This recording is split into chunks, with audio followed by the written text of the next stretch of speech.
안녕하세요. 김다니엘입니다. 현 우리나라 상황은요, 총칼을 들고 싸움을 하고 있지 않을 뿐요, 사실 내전 상태라고 봐야 합니다. 현재 정부가 아무 일도 할 수 없는 그런 상태이지 않습니까? 그렇다면요, 무정부 상태라고 봐도 과언이 아닙니다. 제 유튜브 컨텐츠도 원래는 신앙적인 컨텐츠로 지금까지 그렇게 약 5년간은 방송을 해왔습니다. 하지만 현 우리나라의 상황, 그러니까 현 시국을 외면한 채요, 신앙적 컨텐츠로만 계속 방송하는 것은요, 적절치 않다는 판단을 했습니다. 그래서 비상계엄 이후부터요, 제가 이런 시국에 관한 컨텐츠로 그렇게 당분간 그렇게 방송을 하고 있으니까요, 여러분 양해 부탁드립니다. 신앙도요, 이 나라가 건재해야만 할 수 있지 않습니까? 만약에요, 이 나라가 반국가 세력에서요, 전복된다면요, 그래서 자유민주주의를 상실하게 된다면요, 신앙의 자유가 보장할 수가 없는 그런 세상이 됩니다. 그러니까 사회주의 공산주의 국가로 중국에 귀속되고 만다면요, 중국과 북한처럼요, 신앙의 자유가 없는 그런 세상이 된다는 겁니다. 그때 가서 아무리 해봤자, 후회를 해봤자 사실 소용없지 않습니까?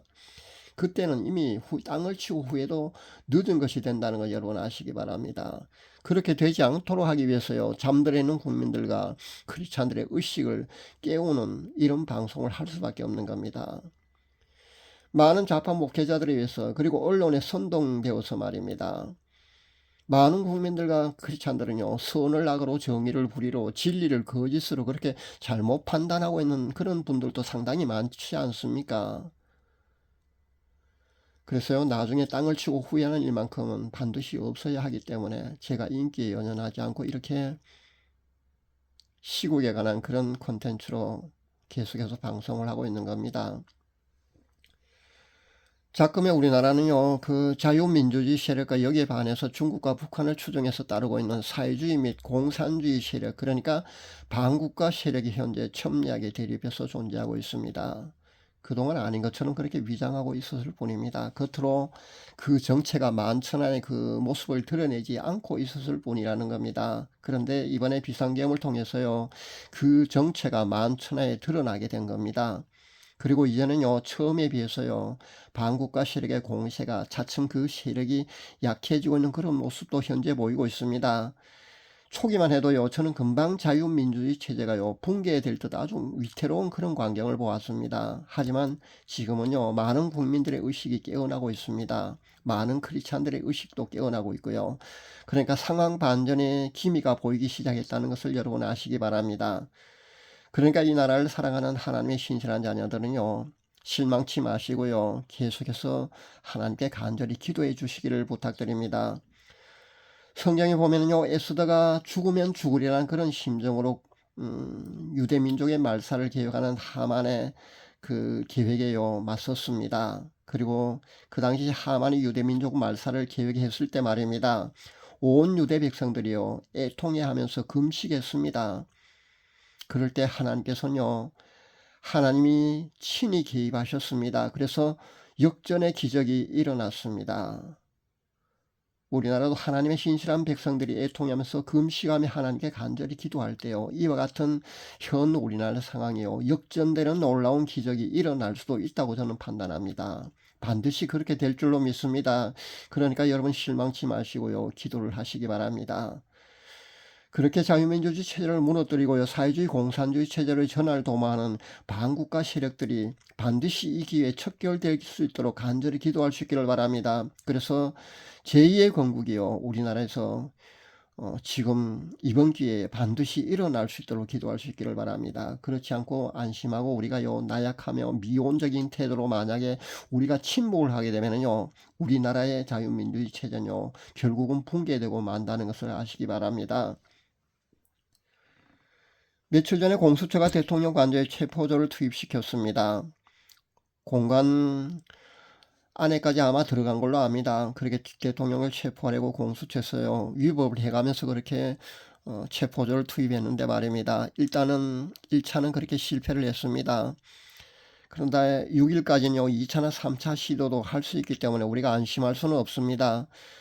문제는 말입니다, 여기서 1차 저지선과 2차 저지선이 그 경찰과 군이 지키고 있는데요, 그런데 1차 저지선과 2차 저지선이 그 1차 체포조가 투입됐을 때 뚫렸다는 겁니다. 뚫린 게요,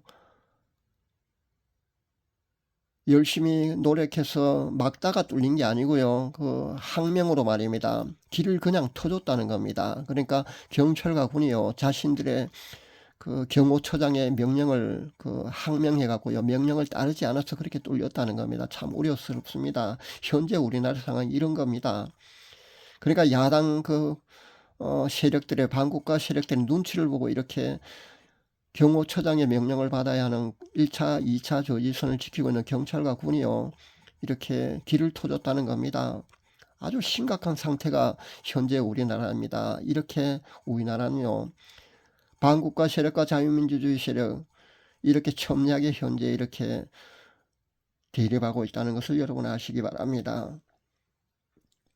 대통령 관저는요, 1급 군사기밀에 속합니다. 그리고 이곳에는요, 바로 옆에 말입니다, 한미연합사령관 공간도 같이 있거든요. 실제 이번에 공수처 체포조가 대통령 관저에 진입하고 체포를 시도할 때 말입니다, 좌파 방송사에서요, 헬기까지 띄웠습니다. 헬기까지 띄워갖고요, 방송 촬영을 했습니다. 1급 군사기밀에 헬기를 띄워서 촬영을 한다는 건요, 사랑하는 여러분, 있을 수 없는 일입니다. 또 보니까 뭐 유튜버 중에 한 명도 드론을 띄워갖고요, 촬영했다는 그런 이야기도 있던데요. 참 안타까운 현상이 일어나고 있습니다. 국민의 알고리즘 명목으로 말입니다, 방송사에서 이런 행동을 하면 절대 되지 않습니다. 아무리 국민의 알고리라 해도요, 1급 군사기밀에 어떻게 헬기가 떠서 방송을 촬영을 할 수 있습니까? 정신 나간 짓입니다. 결국 말입니다, 보다 못한 그 평택 미군기지에서요, 전투 헬기인 그 블랙호크까지 떴지 않습니까? 블랙호크가 떴기 때문에 아마 공수처 체포조가 공문을 뺐을 수도 있다고 저는 판단해 봅니다. 아마 그랬을 수도 있을 겁니다. 또 헌법재판소에 올라간 그 탄핵소추안 말입니다. 거기에 가장 핵심 탄핵 사유가 뭡니까? 내란죄 아닙니까? 저들이 지금 와서는요, 슬그머니 그 내란죄를 뺐습니다. 그동안 내란죄가 성립되지도 물론 않지만요, 언론과 방송에서 온통 내란 그러고 내란의 수견이 그렇게 대통령을 몰아갔지 않습니까? 그렇게 선동해서요, 국회에서 그렇게 탄핵소추안을 가결시켜 놓고 말입니다, 이제 와서는요, 만약에 내란죄란 명목으로 탄핵 사유로 그렇게 올리게 되면요, 헌법재판소에서 판결이 늦어지거든요. 그렇다면은 이재명이가 빨리 그 조기 대선을 치르고 대통령이 되어야 하는데요, 사법리스크도 빨리 묻고 그렇게 해야 되는데, 만약에 시간이 늦어진다면 안 되니까요, 아마 슬그머니 그 조항을 뺐지 않나 저는 그 생각을 해봅니다. 근데 이 교활한 이런 작전 말입니다, 이런 모든 것도요, 많은 사람들이 모르고 있다는 겁니다. 무슨 어린애 장난하는 것도 아니고 말입니다. 국회에서 탄핵할 때는 탄핵 사유, 주된 탄핵 사유가 내란죄 아닙니까? 내란의 수괴라고 그렇게 명시해놔놓고 이제 와서 말입니다, 헌법재판소 올릴 때는 그 조항을 슬그머니 뺀다는 게 있을 수 있습니까? 있을 수 없는 일입니다. 그렇다면요, 대통령은 내란 및 외환이 아니고는 탄핵 소추 대상도 되지 않지 않습니까? 그렇다면요, 헌법재판소에서는요, 탄핵 소추안 그 자체를 심의할 필요도 없는 겁니다. 인용이나 기각까지 그렇게 판단할 필요도 없는 겁니다. 그냥 각하가 맞습니다. 제가 처음부터 그렇게 주장을 했지 않습니까? 처음부터. 그러니까 국회에서 탄핵소추안 발의할 때부터 절차상의 문제가 있었기 때문에, 절차상의 문제라는 건요, 일사부재리 원칙이 위배됐지 않습니까? 일사부재리 원칙이 위배됐기 때문에 탄핵소추안 그 자체가 위법이거든요. 그렇다면 헌법재판소에서요, 심의하지 않고 그대로 각하를 시켜야 된다고 제가 그렇게 주장했지 않습니까? 그게 맞는 겁니다. 근데 사랑하는 여러분도 다 잘 알고 계시겠지만요, 현재 우리나라의 법관들 여러분 믿습니까? 저는 신뢰하지 않습니다. 현재 법관들이 사실은 그냥 판사도 아니고 말입니다, 그래도 우리나라 헌법기관의 최고 판사들이 아닙니까? 그런데도 불구하고 말입니다, 이 정도 상식적인 그런 내용이나 법리 해석조차 그 사람이 못해서 각하를 안 시키겠습니까? 그렇지 않다고 저는 봅니다. 8년의 박근혜 전 대통령 탄핵 시도 똑같았습니다. 정치 성향으로 그렇게 판결을 내린다는 겁니다. 사법부가 썩었기 때문에 이런 현상이 일어나는 겁니다. 현재 최 대통령 권한 대행의 대행 말입니다, 그 사람이 임명하지 말아야 할 그 2명의 재판관도 또 임명했지 않습니까? 그것도 사실 위법입니다. 그렇지만은 현재 그 8명의 헌법재판소 그 법관들 중에 말입니다. 판사들 중에 성향을 보면은요. 중도와 좌파 성향까지 합친다면은 8명 중에 6명 이상이 중도 좌파라고 봐야 합니다. 그렇다면요. 정치 성향으로 판결을 만약에 내린다면요. 인용이 될 수도 있다고 봐야 합니다. 그러면요. 대통령직을 상실하게 되거든요. 참 안타깝습니다. 원래 판사들은요. 정말 양심적으로 공정하게 말입니다. 법리적 해석에 의한 판결을 내려야 합니다. 그러나 판사들, 우리나라의 판사들 말입니다. 그렇지 않습니다. 그래서 안타깝다는 겁니다. 그러니까 자기네들 정치적 성향으로 그렇게 판단을 해서 아마 판결을 내릴 겁니다. 그래서 안타깝다는 말씀을 여러분에게 드리는 겁니다. 이럴 거면 판사가 왜 필요한지 저는 모르겠습니다. 아예 그 판사들을 세우지 말고 말입니다. 아예 AI 로봇 판사가 더 정확하게 그리고 공정한 판결을 할 것 같습니다. AI 로봇 판사가 필요할 것 같습니다. 저런 판사들 필요 없고 말입니다. 하도 기울어지는 운동량을 저는 많이 보았습니다. 그래서요. 그리고 현 우리나라 상태가 그렇거든요. 그래서 전 헌법재판소의 판사들요 신뢰하지 않습니다. 여기에 저는 또 여당 소속 국회의원들 말입니다. 그 국회의원들의 그 미온적인 태도도 정말 좀 마음에 들지 않습니다. 국민들은요 대통령 관저 앞에 차가운 콘크리트 바닥에 누워서요 들어 누워서까지 공수처 체포조를 막아냈지 않습니까? 그런데 같은 당 소속 국회의원들은요 한번 보십시오. 그들의 행태를 한번 보십시오. 국민들의 실망을 안겨주기 충분했지 않습니까?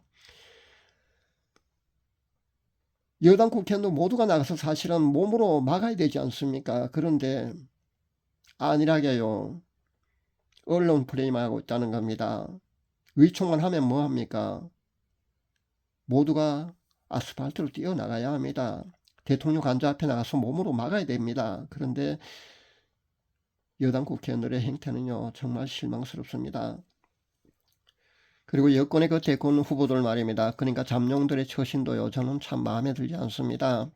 그러니까 여권의 잠룡들도 현재 기회주의자 아니면 겁쟁이의 모습을 현재 우리에게 보여주고 있습니다. 결국은요 우리 국민들이 나서서 막을 수밖에 없는 겁니다. 지금 그러고 있지만 말입니다.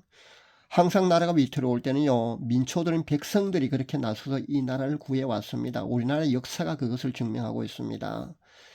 임진왜란 때는요 의병들이 일어났지 않습니까? 그리고 일제시대 때는 어땠습니까? 독립군들이 일어났습니다.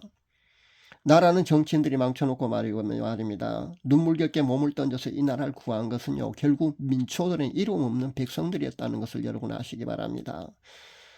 사랑하는 하나님의 신실한 자녀 여러분, 함께 금식하면서 기도하는 하나님의 신실한 하나님의 자녀들은요 반드시 앞으로 이렇게 기도해 주시기를 당부드립니다. 첫 번째는요 1월 21일 미국의 그 트럼프 대통령이 취임을 하게 됩니다. 부정선거라면요 트럼프 대통령도 예전에 그 재선 안 될 때 말입니다. 부정선거로 곤혹스러운 그런 그 사태를 한번 겪었지 않습니까? 그래서 재선에 실패했지 않습니까? 그래서 부정선거라면 아마 트럼프 대통령도 아마 크게 공감하고 있는 그런 상황입니다. 그러니까 트럼프 대통령이 1월 20일에 트럼프 대통령이 취임을 하게 되면요 우리나라 부정선거 문제에 대해서 모종의 액션을 취해 줄 걸로 우리는 기대합니다. 반드시 그렇게 모종의 액션을 취해 주기를요 그렇게 간절히 기도해 줄 수 있기를 바랍니다. 두 번째는요 대북 송금 문제 말입니다. 이 문제는요 유엔 제재 위반에 속하거든요. 그래서 먼저 우리나라 그 법원에서 말입니다. 조속한 법원의 판결이 날 수 있도록 간절히 기도해 주시기를 바랍니다. 그렇게 유죄로 판결이 난다면요 이 문제는요 미국이 나서도 되는 겁니다. 내정 간섭이 아니고요 미국이 나서서 또 이 문제에 대해서요 국제적인 문제 말입니다. 유엔 문제로 그렇게 해결해 주시기를 그렇게 간절히 기도해 주시기를 바랍니다. 그렇게 되기만 한다면요 역전의 상황이 그렇게 분명히 일어날 줄 압니다. 상황 반전이 반드시 일어날 수밖에 없습니다.